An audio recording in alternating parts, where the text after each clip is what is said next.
মই কাৰোবাৰ এজন মানুহক মাৰি দিলোঁ ছাপ'জ, কিন্তু মই নফচোঁ যদিহে পুলিচে যিটো ঠাইত ঘটনা ঘটিছে সেইটো ঠাইৰ মেপ তৈয়াৰ কৰি গোটেই বস্তুটো কোৰ্টক প্ৰমাণ কৰিব নোৱাৰে। বৰ্তমান যিটো তদন্ত চলি আছে এই তদন্তত জুবিন দাই ন্যায় নাপায়। মই অনেক মানুহৰ লগত কথা পাতিছোঁ, মন্ত্ৰীৰ লগত কথা পাতিছোঁ, অফিচাৰৰ লগত কথা পাতিছোঁ, চবেই কৈ আছে একো নহ'ব। কেলে কৈ আছে কাৰণ আপোনালোকে মনত ৰাখিব, যদি কোনোবা এটা গোচৰ সঁচাকৈ তদন্ত কৰি দোষীক শাস্তি দিবলৈ হয়, ফাৰ্ষ্ট কথা কি কৰিব লাগিব, প্লেচ অফ অকাৰেঞ্চলৈ গৈ তদন্ত কৰিব লাগিব, য'ত ঘটনা ঘটিছে তালৈ যাব লাগিব। নাম্বাৰ 1, অকল প্লেচ অফ অকাৰেঞ্চলৈ গ'লেই নহ'ব, প্লেচ অফ অকাৰেঞ্চলৈ গৈ স্কেচ মেপ আঁকিব লাগিব। স্কেচ মেপ যিকোনো এজন উকিলক আপোনালোকে সোধক যে হত্যাকাণ্ড এটা তেতিয়াই দোষী বাচি যায় যদিহে আইঅ'য়ে যদিহে স্কেচ মেপ তৈয়াৰ নকৰে। যিকোনো এজন পুলিচক সোধক, আপোনালোকে আইঅ'ক সোধক, যিকোনো এজন উকিলক সোধক যে হত্যাকাণ্ডৰ মানুহজন তেতিয়া বাচি যাব। ছাপ'জ মই কাৰোবাৰ এজন মানুহক মাৰি দিলোঁ ছাপ'জ, কিন্তু মই নফচোঁ যদিহে পুলিচে যিটো ঠাইত ঘটনা ঘটিছে সেইটো ঠাইৰ মেপ তৈয়াৰ কৰি গোটেই বস্তুটো কোৰ্টক প্ৰমাণ কৰিব নোৱাৰে। এতিয়া যদি নেযায়ে আৰু যদি তেওঁলোকক কৈ দিয়ে যে আপোনালোকে আমাক তথ্য দিয়ক, অকল CCTV কেমেৰা ফুটেজটো দিয়ক, তেতিয়াহ'লে ক'ত ফচিব? গতিকে প্ৰথম কথা তালৈ যাব লাগিব। নাম্বাৰ 2, তেওঁলোকে যাবতো লাগিবই, স্কেচ আঁকিব লাগিব, স্কেচ মেপ বুলি কয়। সকলোৱে জানে যে হত্যাকাণ্ডৰ কাৰণে অপৰিহাৰ্যভাৱে কৰিবলগীয়া কামটো হ'ল স্কেচ মেপ অঁকা। স্কেচ মেপ যদি নাৰাখে তেতিয়াহ'লে তেওঁলোকে বেনিফিট অফ ডাউটত বেনিফিট লাভ কৰি যাব বা অন্যান্য ধৰণৰ বেনিফিট তেওঁলোকে লাভ কৰিব আৰু হত্যাকাণ্ড কৰা মানুহকেইজন বাচি যাব।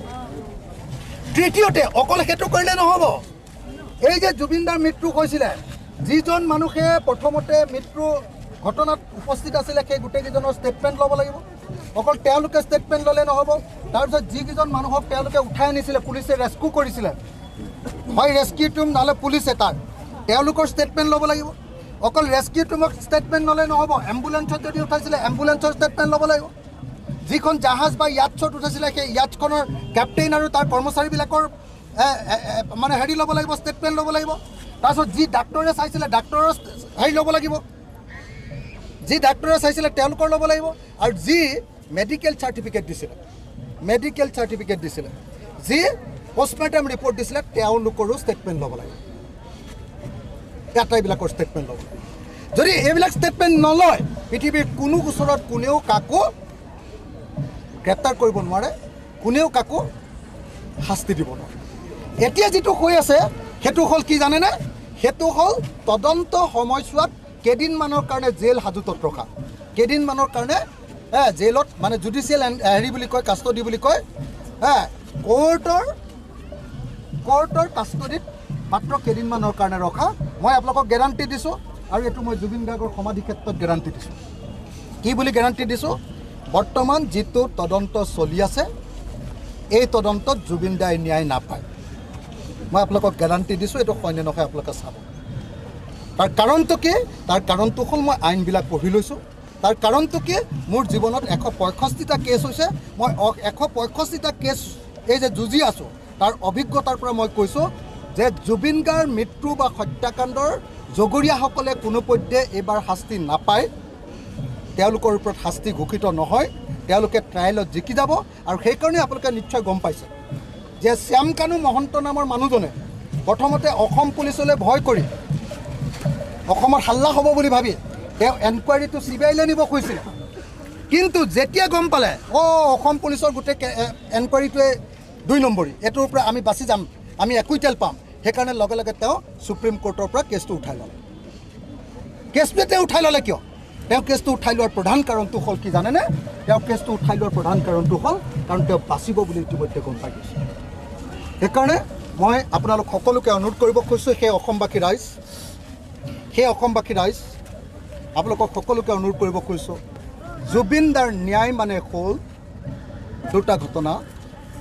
জুবিন দাক যদি হত্যা কৰিছে তেতিয়াহ'লে হত্যাকাৰীসকলৰ ফাঁচী বা মৃত্যুদণ্ড, আৰু যদি হত্যা কৰা নাই তেওঁক মৃত্যুলৈ ঠেলি দিয়াটো আমি সকলোৱে দেখিছোঁ।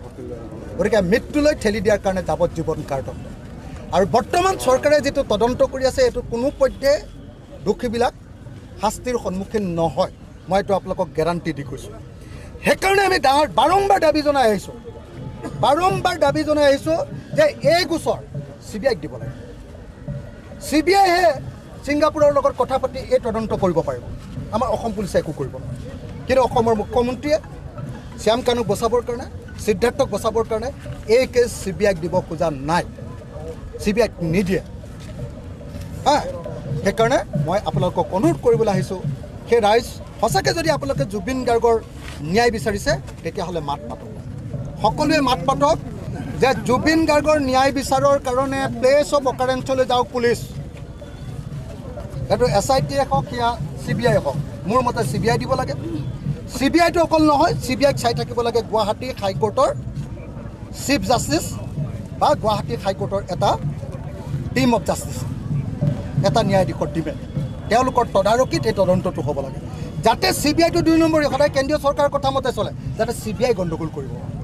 আৰু যদি এইটো নকৰে, মই আপোনালোকক ক'লোঁ হিমন্ত বিশ্ব শৰ্মাই শ্যাম কানু মহন্ত আৰু সিদ্ধাৰ্থ শৰ্মাক অকল ইলেকশ্যনৰ দিনালৈকে তাত ৰাখিব, জেইলত, এইটো হাজোতত ৰখা বুলি কয়। ইলেকশ্যনৰ দিনালৈকে ৰাখিব, ইলেকশ্যনৰ দিনাৰ পাছত মুকলি কৰি দিব। যেনেকৈ আপোনালোকে দেখিছে APSC কেলেংকাৰীৰ এইটো কি নাম আছিলে, ৰাকেশ পালটোক যেনেকৈ এৰি দিলে, APSC কেলেংকাৰী কৰা চব মানুহবিলাকে আকৌ চাকৰি ঘূৰাই পালে। উত্তৰ কাছাৰ কেলেংকাৰী, 1000 কোটি টকাৰ কেলেংকাৰী, চবতে হিমন্ত বিশ্বৰ নাম আছিলে অভিযুক্ত হিচাপে। সেই আটাইবিলাকৰ সেই কেছবিলাকতো তেতিয়া অভিযুক্ত হিচাপে নাম উঠিছিলে সেই সময়ত। সেইবিলাক কেছতো আপোনাৰ আৰিজ খানেও মুক্তি পাই গ'ল। এনেকৈ হিমন্ত বিশ্ব শৰ্মাই চবকে বচাই আছে। যদি জুবিন গাৰ্গৰ কেছত বচাব নোৱাৰে তেতিয়াহ'লে CBI এনকুৱাৰী দিয়ক আৰু প্লেচ অফ অকাৰেঞ্চলৈ গৈ তদন্ত কৰাৰ ব্যৱস্থা কৰক। এইখিনি কথাকে ক'লোঁ। আপোনালোকে কোনোবাই কৈ আছে যে ৰাজনীতি কৰা মানুহবিলাকে মাতিব নালাগে। মইতো ফাজনীতি বৰকৈ নকৰোঁৱে। মই এনেই যদিও পাৰ্টিত আছোঁ, এইবিলাক ইমান মোৰ ধান্দা ফান্দা নাই। মই দীৰ্ঘদিন গোটেই জীৱন ধৰি অকল আন্দোলন কৰি আহিছোঁ।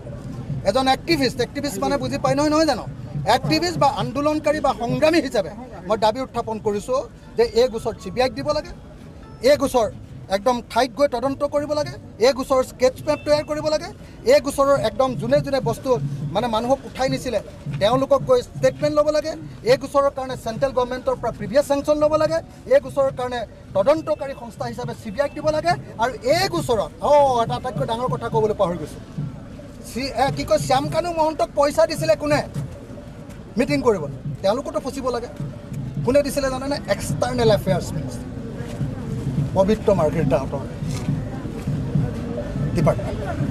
এতিয়া পবিত্ৰ মাৰ্ঘেৰিটা একদম ধোৱা তুলসীৰ পাত হৈ ইয়াত ঘূৰি আছে, কিন্তু এই একদম মই দেখিছোঁ নৰ্থ ইষ্ট কি বুলি কয় এইটো নৰ্থ ইষ্ট ইণ্ডিয়া ফেষ্টিভেলৰ একদম এডভাৰটাইজত স্পষ্টকৈ লিখি থোৱা আছে যে এই ফাংচনটো প্ৰেজেণ্ট কৰিছে দুটা সংস্থাই। এটা হ'ল external affair minister government of India আৰু আনটো হ'ল কি কয় ছিংগাপুৰত থকা ভাৰতৰ হাই কমিশ্যন।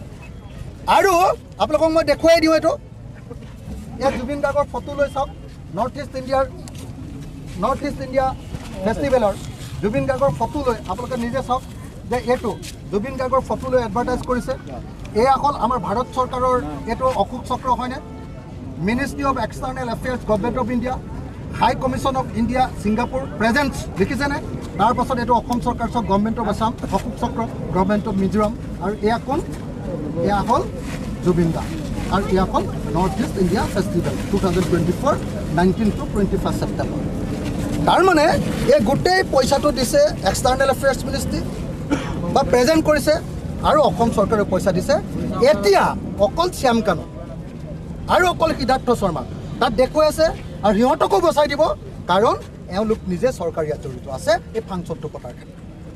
গতিকে মই এইখিনি কথাকে মই আপোনালোকক ক'লোঁ, আৰু মই আপোনালোক সকলোকে অনুৰোধ জনাইছোঁ, আহক আমি জুবিন দাৰ ন্যায়ৰ কাৰণে মাত পাতোঁ। মই আকৌ ক'লোঁ, জুবিন দাৰ ন্যায় মানে হত্যাকাৰীৰ ফাঁচি বা হত্যাকাৰীৰ মৃত্যুদণ্ড, আৰু জুবিন দাৰ ন্যায় মানে হ'ল যদি হত্যাকাণ্ড নহয় মৰিবলৈ ঠেলি দিলে তেতিয়াহ'লে তেওঁলোকৰ যাৱজ্জীৱন কাৰাদণ্ড। এই দুটাৰ বাহিৰে অন্য কোনো কামৰ দ্বাৰা নহ'ব। ধন্যবাদ। জয় আই অসম।